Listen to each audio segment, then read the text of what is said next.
I wanted to be closer or closest to American English, being exposed as close as I can, because I was like, I don't like my accent. Even some people say Hmm. like, oh, you can just keep it. It sounds unique. But I was like, my personal goal is to be more clear and more confident.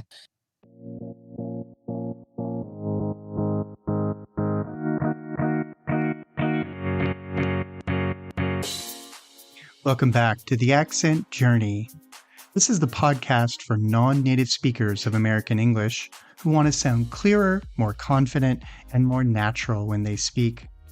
I'm Steve Nelson, your American English accent coach from accentfirst.com. And once again, we've got another interview with one of my accent modification students, Dominik. Dominik tells us about life as an amateur storm chaser in the Midwestern United States, and he shares with us his experiences following this fascinating lifestyle for the past 8 years. Dominik then talks about why he feels accent training is important to him, what he's done to make his accent closer to a native speaker of American English, and he gives advice to other non native speakers who want to change their own accents.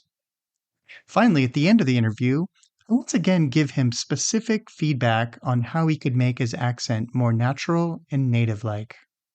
Now, here's my interview with Dominik. Let's welcome Dominik to the podcast. Thanks for being on the show, Dominik. Thank you for inviting me. Tell us a little bit about yourself, please. Well, yeah, so I'm from Slovakia. I've been living here in the United States for about 80 years. And currently I'm practicing, accent reduction, taking accent reduction classes with you. And outside of that, I'm storm chaser and creating cinematic storm chasing episodes. And I also started my podcast interviewing storm chasers, survivors, and people like that. Can you tell us a little bit about storm chasing? What is it? Who are storm chasers? Like, there are other people that do this as well. Yeah, there's a lot of people definitely outside in the field. Our main goal is usually it's divided. There are people who just purely do it for scientific kind of like a research. And there are people, let's say like me, who document storms and you want to put it into the movie or the capture the best way, possible way you can capture the nature. This is not your job, right? No, It's maybe more of a passion. I would say definitely it's a passion, but it's something I can learn a lot. I can study and brings me valuable skills, Really? risk management, how to Oh. avoid the situation, how to operate under pressure. And especially when you are out there with the radar scope, tracking the storms, and you gotta be in position that you are really safe. You don't have to die necessarily. So it helps you in a life also to operate under how you can handle the pressure and chaos. Wow. And so you do have a job, but after your job's over or on weekends or days off, you do what? You monitor weather channels and then you hear there's a storm in a certain place or you find out there's a storm in a certain place. Yeah, you have a certain resources. You always track storms up front, usually week up front. And then as you go closer, you look at the models. These are like a satellite models that you track all the storm's rotation, jet stream in the millibars with the heights and dew points, moisture, when exactly might be the target. And as you go closer the day before, then you exactly know you can target this county, that part of state. Okay, so you try to get as close as possible without getting hurt? Yes. Exactly. That's like a like a very narrow line. Did you want to stay still safe, but also kind of like a close to the beauty of nature that you can, it's still a little under risk, but you know how close you can get. But you also have radar scope, which is a storm Mm. radar and shows exactly your location and where exactly the storms are. So you are by the edge, but you are in still safe position. How did you get interested in this as a hobby or I guess a passion? When I used to live in Slovakia and I was like 9 years old, 9, 10 years old, I used to watch Discovery Channel, Storm Chasers. And that time, that was for me something very, very extreme. But as I moved to the United States and I moved from California to Colorado, I realized part of Colorado is in Tornado Alley. Hmm. And my goal was just to see tornado. But I realized how difficult it is actually to find tornado and target the area. So I realized I gotta go through basic training, like becoming storm spotter before becoming Ah, even storm chaser. And they call like a Skywarn classes, national okay. weather. They offer this for free to public because it also helps them to track weather and report any kind of severe weather when it happens. So an average person, maybe who's not a storm chaser, can go through a sky warn training. Exactly. It gives you the point that you can observe clouds and you definitely can realize, oh, this is the point I should report or give a call Ah, to someone like, oh, this is something we might get something like a tornado or big hail. It's oh, really useful and helpful in these situations, especially for those people who lived in these prone areas, Tornado Alley. right. And where is Tornado Alley?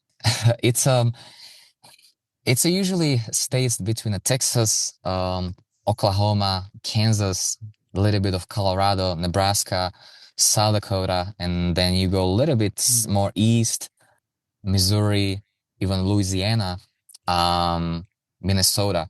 But now there Wow. was a big research and talk like it's even expanding. So it travels towards east. What's the focus of your YouTube channel and your podcast, Dominic? And what's the name of it? The name is Dominik's Extreme Weather Adventures. Okay. And the first focus was for me to create cinematic episodes from Southern Plains and Great Plains, and also creating a podcast and putting together people who operate under extreme weather, like survivors sharing the stories, other storm chasers, storm spotters, even like first-hand dispatchers. I had person who help people's life when the hurricane hits. So that was Wow. very interesting, yeah. And then last week I had pilot. That was my guest. So I try to bring people who can bring such a valuable opinion or even Hmm. information for people. You can really get that easily. So you interview other storm chasers, survivors, pilot. What are some of the stories that they've told you on your channel? A lot of them was like they saw my videos first time and it was like, oh, this guy might be just a regular filmmaker or storm chaser. But as they saw what I'm trying to get from them based on the questions, based on my first episodes, they realized, oh, this is something we would like to be part of or help Hmm. you with. How many storm chasers are there in the US? You can say it's a couple thousands. We have a radar scope, and you see people who having kind of like a location turned on, which is like a red dot, and you see Oh, there's someone in a field that tracks weather. But oh, also, you can still reduce from those people just who is purely storm chaser being out there in a field, because you have many people who are specialized for meteorology, like awesome knowledge. But a lot of people say it's not really for them to go out there in a field because it's risky. so why do you all do this? So the main point of storm chaser is being there under weather that sometimes radars are not really capable of track any kind of rotation or even tornado. That's why you need someone who is in a field and they can confirm. But you're not there for scientific, you're there for the thrill of it, or what is the appeal for you? I have a kind of like a certain layers. For me, it's capturing it for like a movie purposes or kind of like documentary cinematic storm chasing. Secondary, learning always something new, how you can observe, how you can even better approach the storm. Timing, but also if I'm out there in a like a Great Plains open field, I love the peace that brings me the peace. You're under the Hmm. weather, you have your vehicle, it's you and camera, and then gives me kind of like a freedom feeling. You explore yourself, and when you are in those moments, you feel alive for sure, for sure. What kind of equipment do you have? You mentioned a radar scope. Do you have a lot of Yes, other equipment? it's mostly that. So I do have a radar scope that you see live data, how storm behaves, how it fires up. how the develops. But also additionally, I do have on my crossbar on top of my vehicle meteorological station that brings me data, and I have a monitor inside of my vehicle that I see all the like direction, wind direction, dew points, inflow, and measures all the pressure and the data that I really need to collect that I can see how storm behaves. So that's another helpful tool. You've also produced a documentary which you've sent to different film festivals. Tell us a little bit about that documentary. Yeah, that was another goal for me from 2025 storm chasing season. I wanted to put together some film and movie that I can submit to festivals, like observational cinematic storm chasing movie. Like I'm the person I'm part of. There are festivals from the United States and there are festivals from Europe. And I Mhm. should get some notification throughout this year. But I believe it could bring something new to festivals and eventually, okay, this is not just a pure thrill or just being there because of adventure, but something that might be story behind or how you can operate on such a like under pressure in these conditions. Do you have any other hobbies, or is this kind of like takes over your life? I mean, you have to work, obviously, but beyond that? Yeah, I keep my full-time job from Monday through Friday, but outside of storm chasing, editing the storm chasing content or even footage. But I also try to stay active, like calisthenics stuff, doing some jogging. So I try to keep myself active in other aspects or even areas of my life. I want to ask a little bit about your experience with accent modification. Why did you feel the need to look for an accent coach and work on your accent in English, Dominic? Well, right before when I got in the United States, in 2017, I just picked a book and I started to read out loud. And I improved some pronunciation, but I was like, this is not enough. I need more. When I got in the United States, I realized there are people who mention something like accent reduction. I was like, oh, what's that? So I looked, deeper. What's this is about? And I realized this is something that you can improve pronunciation, your Mhm. accent, your tonality, and a lot of stuff behind. And that was the main reason I wanted to be closer or closest to American English, being exposed as close as I can, because I was like, I don't like my accent. Even some people say Mhm. like, oh, you can just keep it. It sounds unique. But I was like, my personal goal is to be more clear and more confident anywhere I go, day-to-day speech or at work, especially right now when I do podcast and when I do some voiceover or even narration for my cinematic storm chasing episodes. Yeah, and what has the experience been like for you? Has it been hard for you? And what do you do outside of our lessons together? Definitely the beginning stages was kind of, I would say, difficult. You had to see like, oh, there's tonality. There's like mimicking certain voice, stress patterns, all the stuff. Like now it makes sense what we have to Mhm. go through. But Yeah. outside of our classes, I try to read out loud. And there are moments, let's say I'm driving in my vehicle, these big highway stretches, and I memorized some questions or even Mm. some kind of like stuff we was using as a for reading, and I try to say them out loud and record myself, and I put my Oh, headphones on. It helps me to re-listen myself and how can I yeah. improve it. But also and another thing what I do and use, it's a ChatGPT, and anytime it gives me any kind of reply or answer, I try to also read it out loud and practice that way. Do you use any other tools or AI or anything to help you with your accent? Not really outside of our classes. I mostly focus on SPC Outlook, having using the terms and the wording for storm chasing. And I used website like a youglish.com. You gave me all the helpful websites, Mhm. but I try to read a lot, record myself, and I put the headphones on to hear as much details as I can and mimic. And even occasionally, I was picking some meteorologist from YouTube, and I try to mimic them, their voices, tonality, and Sure. stuff like that. What have you noticed since going through accent training? Has it helped you at all, or have you noticed any big changes? Have you gotten any feedback from anyone?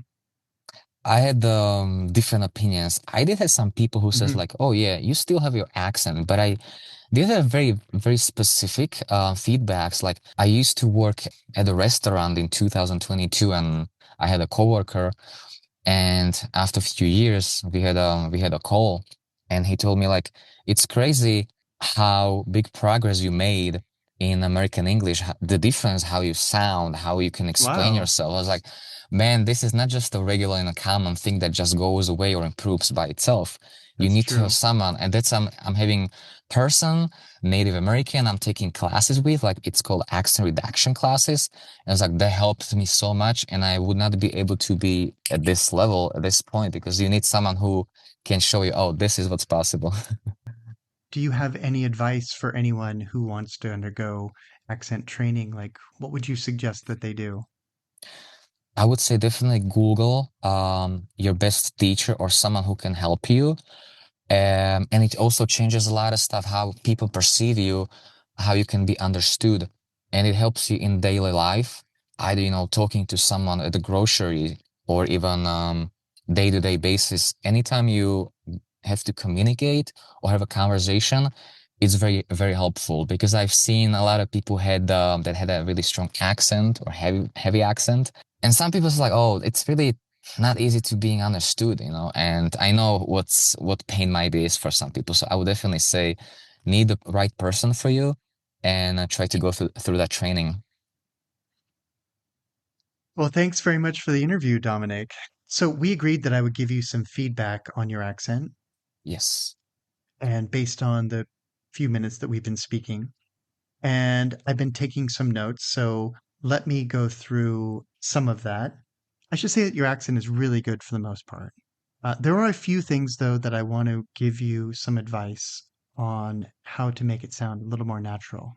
Starting with the very beginning, you mentioned that you've been doing this for 8 years, but it sounded like you almost added a vowel after eight. So it sounded like it could have, like you or almost said 80 years. So, Okay. so I think holding that T sound, that held T before the vowel yeah, 8 years makes it very clear that we're not Mm-hmm. talking about 80.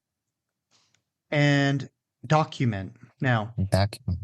sometimes before the oo sound, especially after a consonant sound that is not made in the roof of the mouth, like in this case, a k.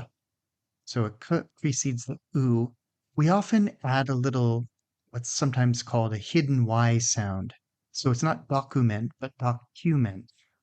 Cumin. And we hear that same things we hear that same thing in the word, cure, curious, cute, right? Add that little y after the k and before the oo. You did make the is sound very nicely in a couple places, but remember in the word skills, I, keep it lax. V, as in observe. I heard this word twice.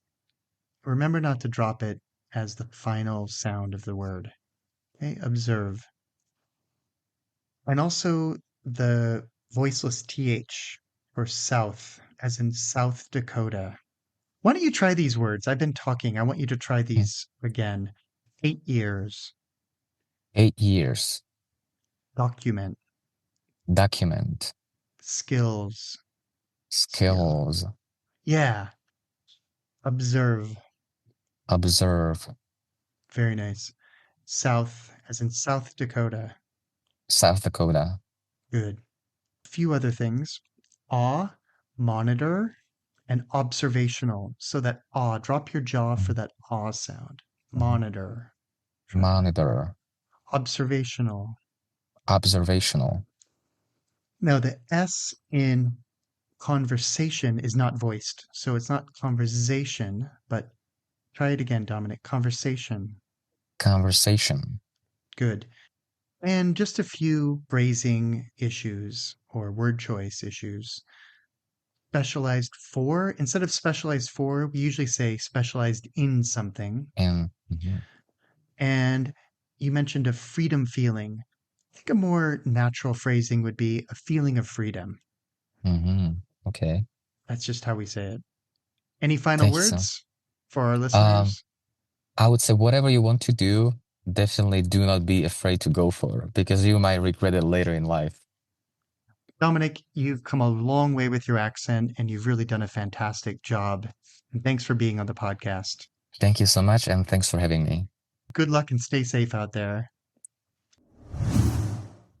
Thanks for listening to the Accent Journey podcast. And many thanks again to Dominik for being a guest on the show and sharing his experiences with us. Make sure to follow his amazing YouTube channel, Dominik's Extreme Weather Adventures, which is both thrilling and somewhat frightening, as weather sometimes can be. And good luck to Dominik in getting his documentary shown in some film festivals. The Accent Journey podcast is brought to you by Accent First Speech Communication Services, online at accentfirst.com, and it's hosted by me, Steve Nelson. Our music is Hypnosis by Vendredi. And if you enjoy the show, make sure you're subscribed to the Accent Journey on your favorite podcast player. And don't forget to rate our podcast, leave a review, also leave a comment letting us know what you think of the show. You can also write us at info@accentfirst.com. Until next time, stay consistent, stay diligent, and keep your faith in your abilities.